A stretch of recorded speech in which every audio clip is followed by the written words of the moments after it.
Chaque âme que Dieu élit est forgée dans la douleur. Non pour la détruire, mais pour la purifier. Les cœurs les plus aimés d'Allah sont ceux qui l'éprouvent le plus sévèrement car il veut les élever. Le prophète Muhammad a dit: lorsqu'Allah aime un serviteur, il l'éprouve. Sahih Tirmidhi. Ces épreuves ne sont pas des punitions, mais des appels secrets. Elles sont le feu qui sépare le croyant sincère de celui qui n'a connu qu'un islam de confort. Allah exalté soit-il n'éprouve jamais sans but. Chaque épreuve est un verset vivant, un miroir dans lequel se reflète la profondeur de la foi. L'épreuve n'est pas un accident, elle est un décret. Et dans chaque décret d'Allah, il y a un secret que seuls les cœurs éveillés perçoivent. En vérité, c'est dans le rappel d'Allah que les cœurs trouvent la quiétude. Sourate Ar-Ra'd, 28.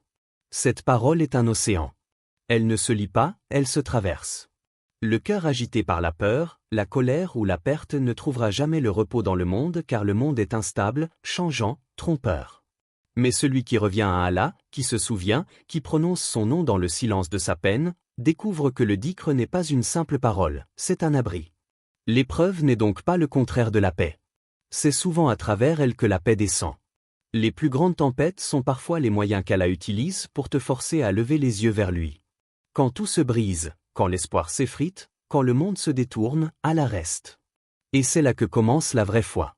Quiconque place sa confiance en Allah, il lui suffira. Sourate At-Taq, 3. Ce verset n'est pas une promesse conditionnelle. C'est une loi spirituelle. Le tawakkul n'est pas une idée abstraite, c'est un état d'abandon lucide.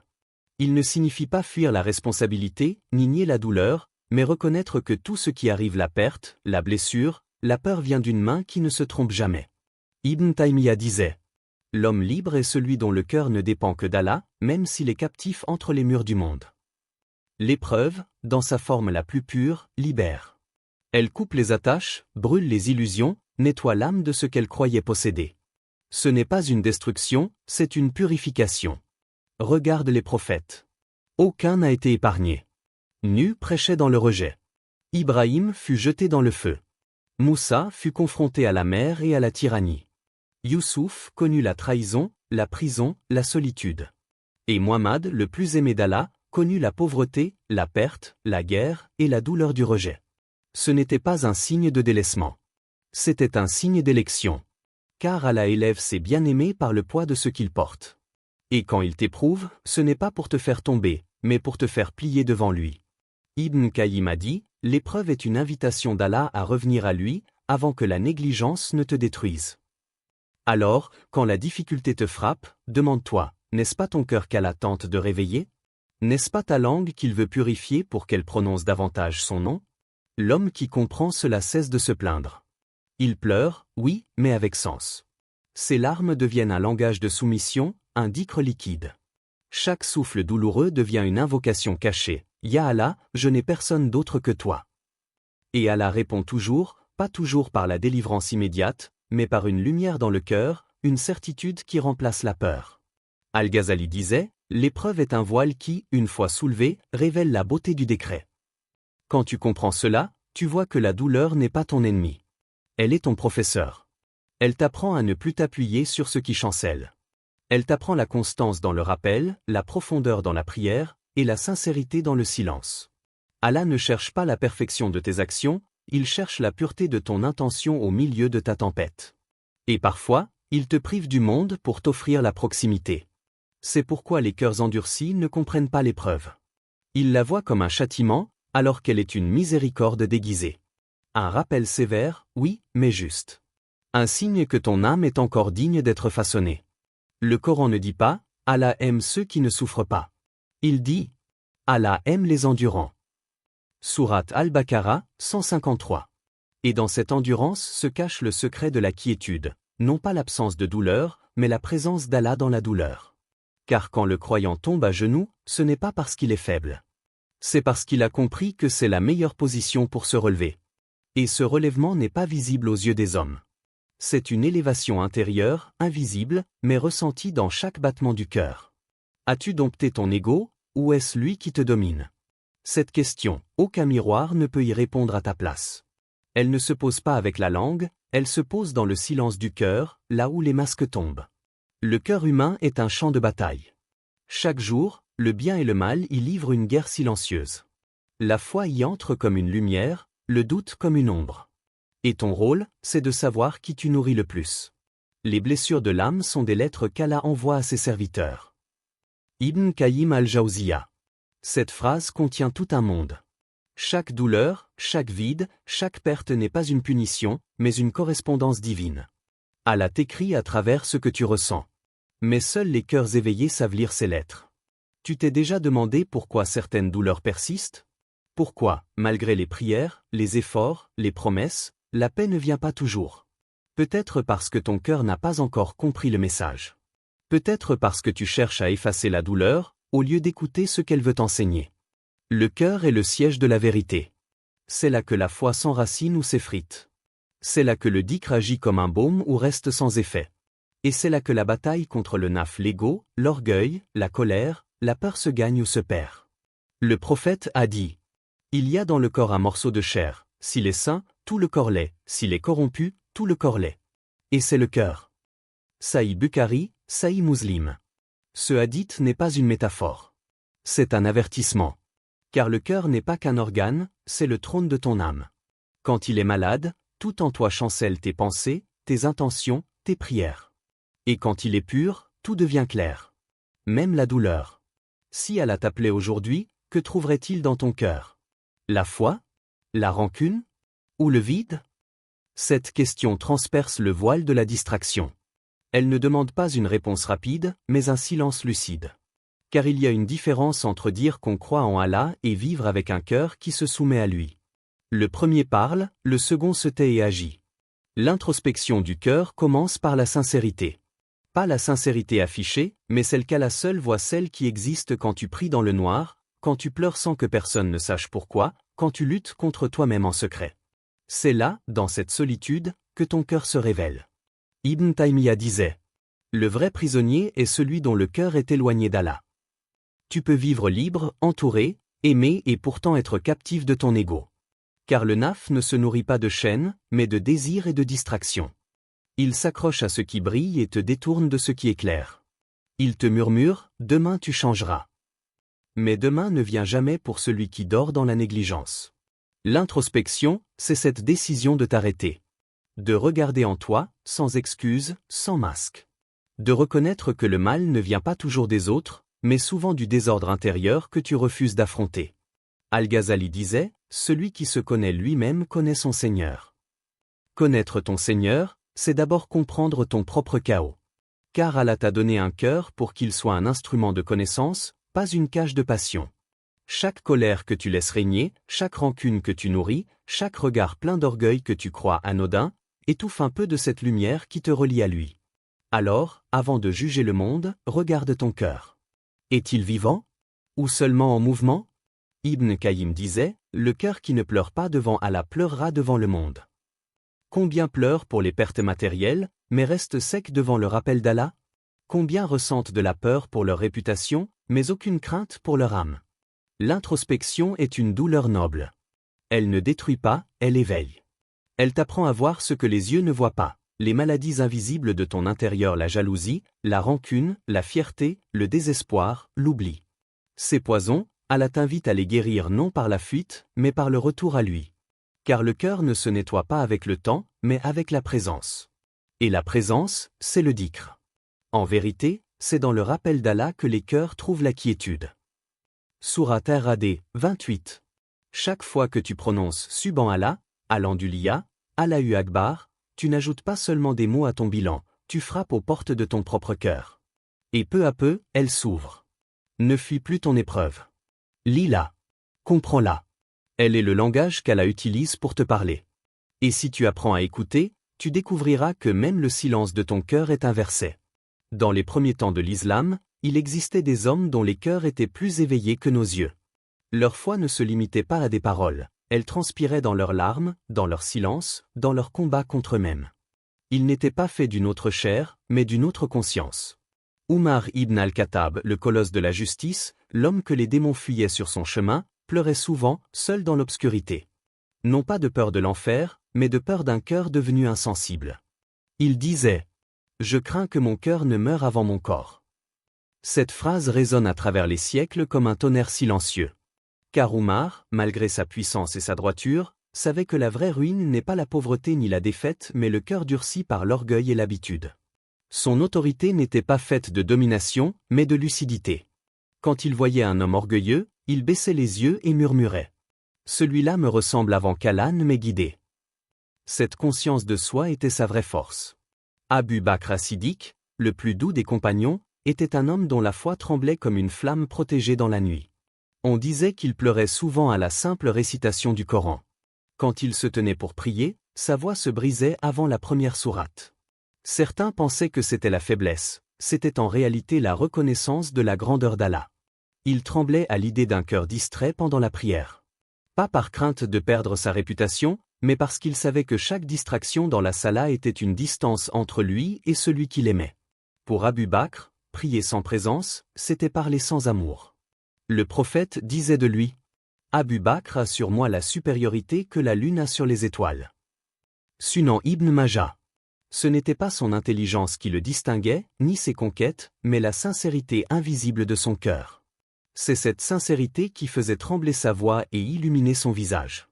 Ali ibn Abi Talib, le lion d'Allah, était un paradoxe vivant, un guerrier au cœur contemplatif. On disait que sa bravoure au combat égalait sa douceur dans la prière. Lui qui affrontait les armées avec une épée dans la main, affrontait son ego avec des larmes sur le tapis. Il disait « L'épreuve révèle la vérité de ton âme, comme le feu révèle la pureté de l'or. » Et il savait de quoi il parlait. Car sa vie n'avait été qu'une succession de pertes, de trahisons et de combats. Mais à travers chaque blessure, il voyait la main d'Allah en train de le purifier. Un jour, pendant une bataille, une flèche lui transperça la jambe. Ses compagnons voulurent la lui retirer, mais la douleur était insupportable. Ali leur dit « Attendez que je sois en prière. » Et pendant qu'ils priaient, ils retirèrent la flèche, il ne sentit rien. Son cœur était ailleurs. Voilà ce que signifiait la présence. Voilà ce qu'était la vraie force. Ces hommes étaient les rois de la foi, mais des esclaves d'Allah. Et c'est cette soumission qui faisait d'eux les plus forts.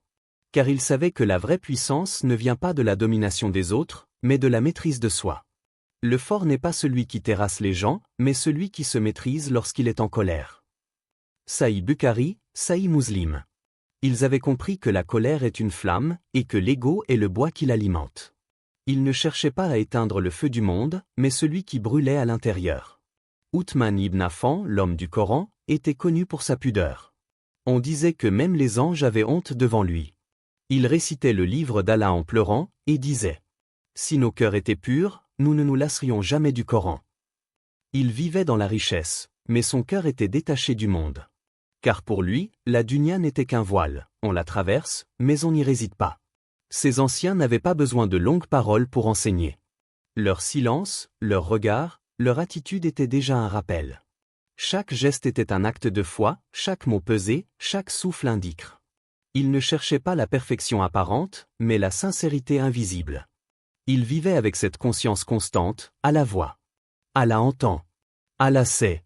Et c'est cela qui leur donnait la grandeur, une foi vécue, pas récitée. Une humilité réelle, pas jouée. Une peur d'Allah qui n'éteignait pas la joie, mais la rendait pure. Ibn al-Mubarak disait, « Nous avons plus besoin d'un peu de sincérité que de beaucoup de science. » Et c'est cette sincérité, rare et brûlante, qui faisait de ces hommes des piliers sur lesquels Allah a bâti cette Oumma. Des âmes que la gloire ne corrompt pas, et que l'humilité ne brise pas. Ils ont porté l'islam comme on porte une lumière dans la nuit, non pour se montrer, mais pour guider ceux qui cherchent le chemin. Et à travers leurs pas, nous voyons que la foi n'est pas une théorie, c'est une discipline, une épreuve, un feu. Un feu qui brûle les illusions, et qui ne laisse intacte que la vérité. Le prophète a dit « Le fort n'est pas celui qui terrasse les gens, mais celui qui se maîtrise lorsqu'il est en colère. » Sahih Bukhari, Sahih Muslim. Dans ces mots se cache le secret de la véritable puissance. Le monde te dit « Sois invincible. » Mais l'islam te dit « Sois maître de toi-même. » Car celui qui se conquiert lui-même, conquiert tout ce que le monde ne peut offrir. La colère, la peur, la douleur, tout cela vit en toi. Mais la foi, quand elle est sincère. Ce n'est pas l'absence de souffrance qui fait la force, c'est la constance dans la foi quand la souffrance frappe à ta porte. La véritable force n'est pas de dominer le monde, mais de dominer son âme.